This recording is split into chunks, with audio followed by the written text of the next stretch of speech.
Constructed in 1916 by Gutzen Borglum, the creator of Mount Rushmore. It too did not last, and that's the reason yet another torch had to be constructed.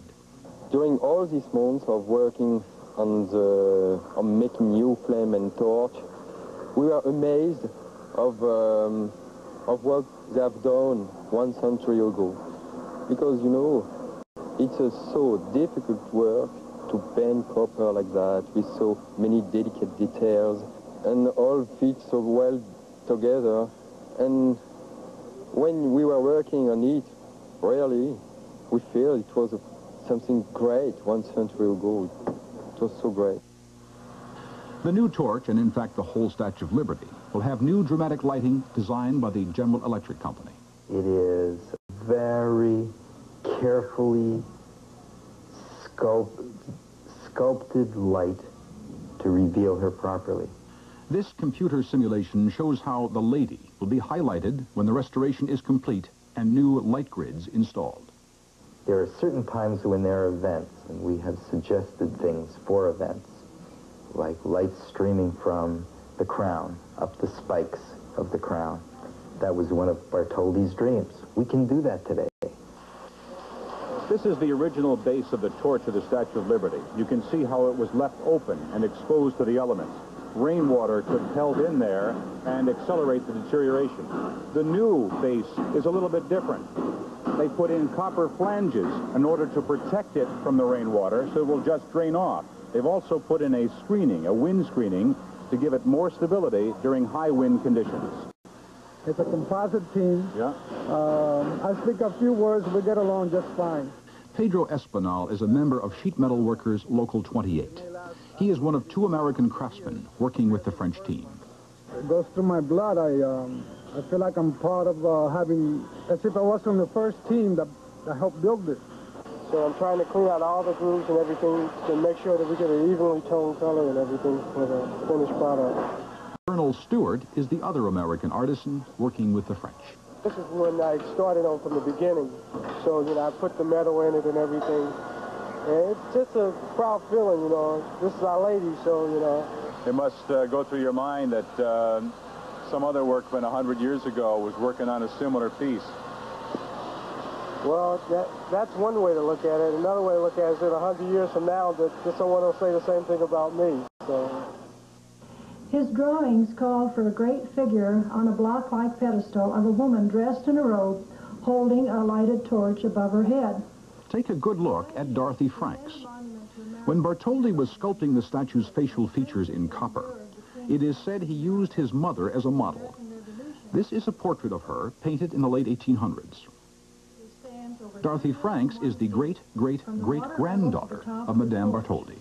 Her index finger is 8 feet long. Her fingernail is 13 by 10 inches in size. Mrs. Franks lives in Idaho. In 1956, she helped raise money for a museum in the pedestal and came to New York to visit the statue. Some say there is a likeness. And after they had been telling me the size of the features of the Statue of Liberty, then they commented on how strongly I resemble the Statue of Liberty. It may have been Frederic Auguste Bartholdi who designed the statue, but it was the idea of Edouard René de la Boulaye, a professor and leading French legal scholar. He suggested a statue commemorating American independence during a dinner party.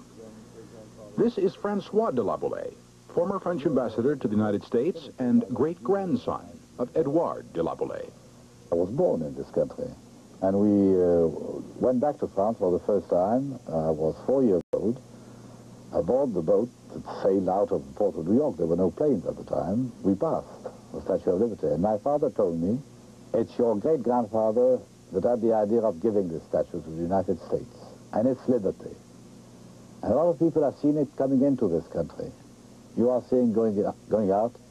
You were lucky to be born in a country of liberty. The Statue of Liberty was a gift from the French to the American people. Their contributions paid for the statue. All America had to do was raise enough money to provide a pedestal upon which the statue could rest. It wasn't going very well. In March of 1885, the new publisher of The World, Joseph Pulitzer, began a campaign that raised $100,000 in just 5 months. most of it in nickels and dimes from America's school children. Today, over $260 million is needed for the restoration of Miss Liberty and Ellis Island. The money comes in various ways. This Kennedy Center world premiere concert will make money for the restoration from recording sales. Richard Adler composed the symphony in honor of the statue's 100th birthday. It is called The Lady Remembers, the Statue of Liberty Suite, and it is performed by the Detroit Symphony.